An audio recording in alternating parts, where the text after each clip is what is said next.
Hey folks, so medyo nakabahala na nga yung nangyayari sa Marilake, which is the Marikina, Rizal, Laguna, and Quezon na highway. Of course, si Senator Raffy Tulfo hindi na nagpatumpik-tumpik.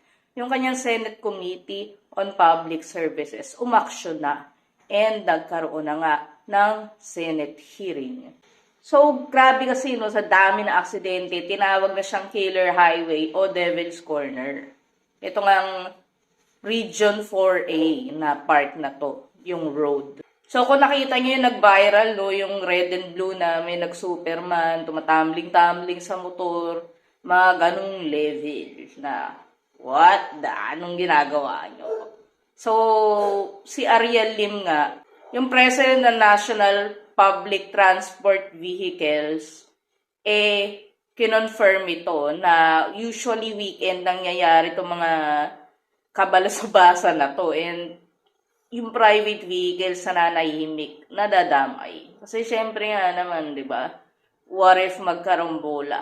Di ba? What if sunod-sunod sila, magkakasunod na aksidenteng isa? So, kawawa naman. Maraming lives ang posibleng mawala dahil lang sa ganito. So, January 26 nga, no, which is recent lang, a few days ago, may naitala na namang nangyaring accident sa Marilake.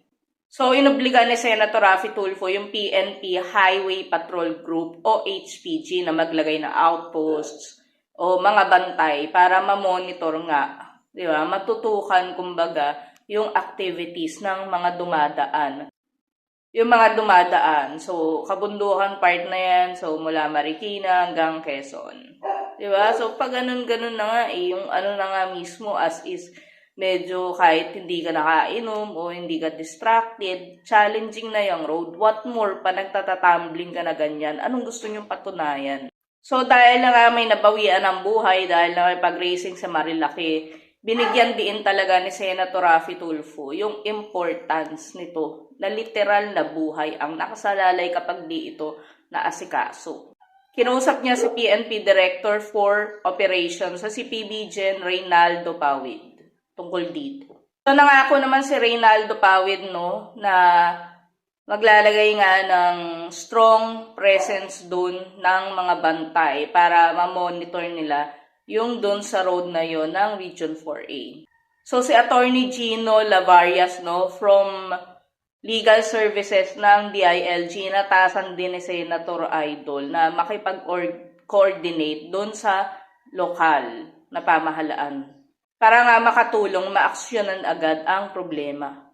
So, ginarantiya naman ni Lavarias sa ipapaabot niya agad sa secretary yung problema. DILG secretary, of course. And oobligahin talaga yung mayors na gawin yun, yung mandate. Dahil nga, syempre, para din naman sa lugar nila, para din sa constituents nila. So, 5 days lang, no? So, sobrang bilis lang. Syempre, kailangan, pag Senator Idol Raffy Tulfo, sobrang bilis talaga niya. So, sa PNP niya, binigay yung 5 days na yon na ultimatum or deadline para ipatupad ang kanyang rekomendasyon. Pinasabit niya rin sila ng written plan of action. So, grabe no. Ang laking bagay talaga nito. Sa dami ng gumagamit ng road na yun. So, yan na.